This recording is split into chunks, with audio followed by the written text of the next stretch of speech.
গল্প দেউতা। লেখক ঋণিমণি শইকীয়া মেধি।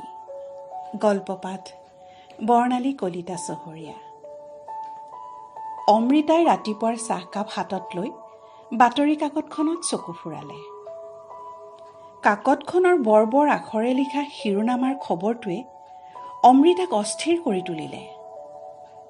পুহমহীয়া জাৰতো তাই ঘামিবলৈ আৰম্ভ কৰিছে।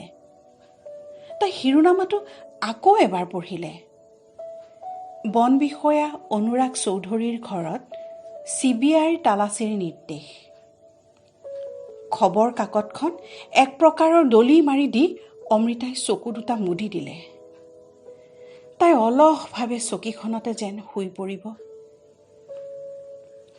নিজ স্বামী অনুৰাগৰ প্ৰতি তেওঁৰ ঘৃণাৰ বিয়পি পৰিল।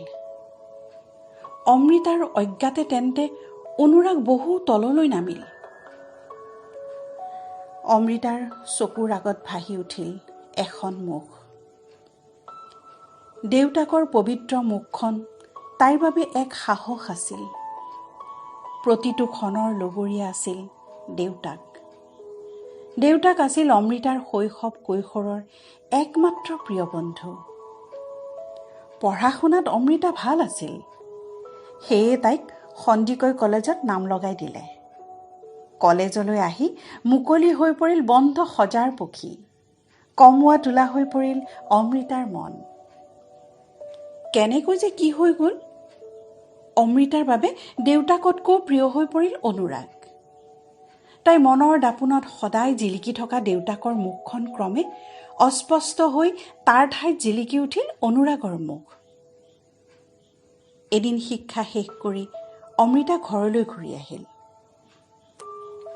বিয়াৰ প্ৰস্তাৱ আহিল বিভিন্নজনৰ পৰা। অমৃতাই কোনো প্ৰস্তাৱকে মানি নললে। দেউতাকৰ আশ্ৰয়ত ছাৰ দৰে ডাঙৰ হোৱা দেউতাকৰ মতৰ বিৰুদ্ধে অনুৰাগক আপোন কৰি ল'লে। অনুৰাগ বন বিষয়া হিচাপে চাকৰিত যোগ দিলে। সেই অনুৰাগ আজি CBIৰ নজৰত। অমৃতাৰ আজি দেউতাকৰ মুখখনলৈ বৰকৈ মনত পৰিছে। সেই সৰল মুখখনে কোৱা কেইটামান কথাই তাইক বৰকৈ আমনি কৰিছে।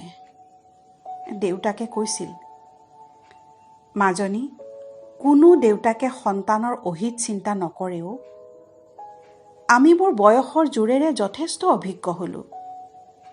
তথাপি মোৰ কথা নেমান যেতিয়া তোৰ নিজৰ মতেই সিদ্ধান্ত ল। তাই মনৰ দাপোনত হেৰাই যোৱা দেউতাকৰ ছবিখন পুনৰ স্পষ্ট হৈ জিলিকি উঠিল। ক্ৰমে অস্পষ্ট হৈ পৰিল অনুৰাগৰ ছবিখন। ধুনীয়া মুখখনৰ মিঠা মিঠা লগা অনুৰাগৰ কথাবোৰে এদিন অমৃতাক মতলীয়া কৰি তুলিছিল।